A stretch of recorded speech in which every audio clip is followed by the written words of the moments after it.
RBK presents. Adventures of a Nepali Frog by Kanak Dixit. Illustrations by Subhas Rai. Chapter 4. Along the East-West Highway.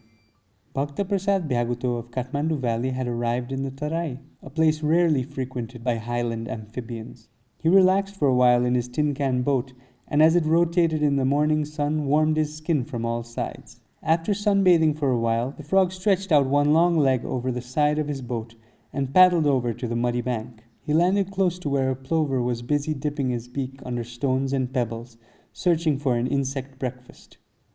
As Bhakta Prasad came closer, the bird looked up from his search and introduced himself.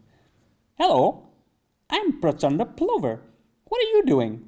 Shipping yourself somewhere in that ridiculous little can?" Taken aback that a Tarai bird could speak the same tongue as a hill frog, Bhakta Prasad said, Hello. They call me Bhakte, short for Bhakta Prasad, and I am here from Kathmandu. I wanted to visit the flatlands, and I am also quite hungry."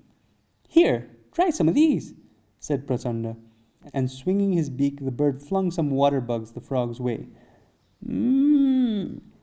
Good, said Bhakta Prasad, not wanting to offend.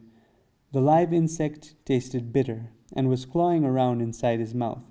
He quickly swallowed the bug and asked, "Can you advise me on how to see the Tarai?"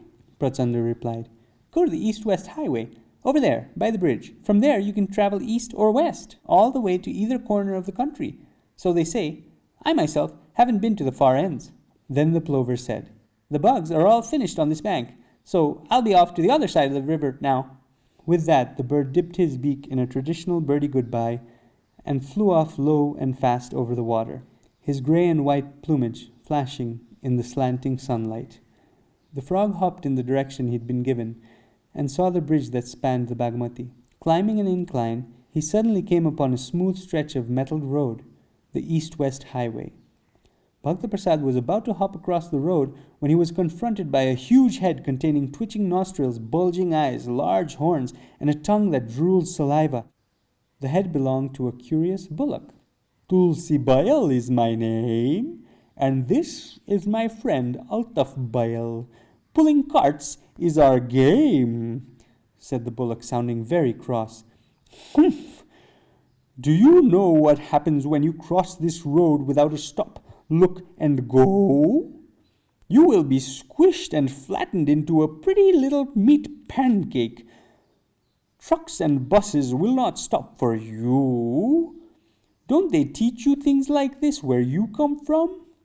"Oh, thank you, kind bullock, for saving my life," exclaimed Bhakta Prasad, as suddenly two buses roared past, racing each other over the bridge and headed to destinations out east. "They certainly would not have stopped for me," thought Bhakta Prasad, watching the two buses become specks in the distance. When Bhakta Prasad confided his mission of exploring the Tarai and the rest of Nepal, Tulsi Bayal turned out to be a helpful comrade. Switching on the voice of an experienced tour guide, the bullock said, "Yes, sir, the Nepal Tarai. It is a place of unique interests, and I am glad that a hill person like you is keen to see these parts. Our land is flat, and we do not have geography to distract us. This is why plains creatures turn out to be great thinkers. I can introduce you to greatly accomplished Tarai cats, cows, dogs, pigeons, and people. The meow of the tabby, the dance of the turtle dove, the songs the humans sing, and the music they play are all the sweeter here in the Tarai than in the hills, I say. And then, yes, sir, we have the Tarai jungle, unmatched in its wildness by anything you have to show in the hills." Bhakta Prasad said enthusiastically, "Mr. Bayal, I have seen many cats, cows, and humans, but I have never seen a real jungle. What is it like?" As a creature from the paddy terraces of Itsangu, Bhakta Prasad knew only of the Nagarjun forest, known as the Queen's Forest, Raniban. But there was a tall brick wall that surrounded the woods, and even frogs with the strongest hind legs could not make it over. This was why Bhakta Prasad had never been in a jungle before. Altaf Bail, who had only been listening to the conversation so far, explained that a jungle was a place with trees, bushes, tall grasses, and, most importantly, wild birds and animals. Said the buffalo, "What you want to do, Frog, is to visit the Chitwan National Park. It has wild animals, the kind you will never find anywhere else in Nepal and even the world." The two bulls and a frog trundled westward along the east-west highway, which ran straight as an arrow as far as the eye could see. "You know," said Altaf, leaning over to Tulsi, "if someone were to see us now, they'd call us Bullfrog." It took a few moments for Bhakta Prasad to realize that the bull had cracked a joke. Appearances could be deceiving. Even the most dour-looking bullock could have a sense of humor. After a day's slow journey, the cart rolled into the crossroads settlement of Patlaya. Tulsi Bail said, "Here we must turn south, while you continue north and then west. Keep going to where the plains land at Bhaktapur, where you must turn left and hop southward until you reach the Chitwan jungle."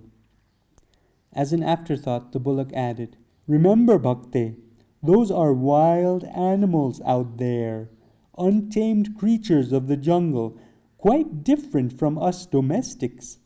Be aware."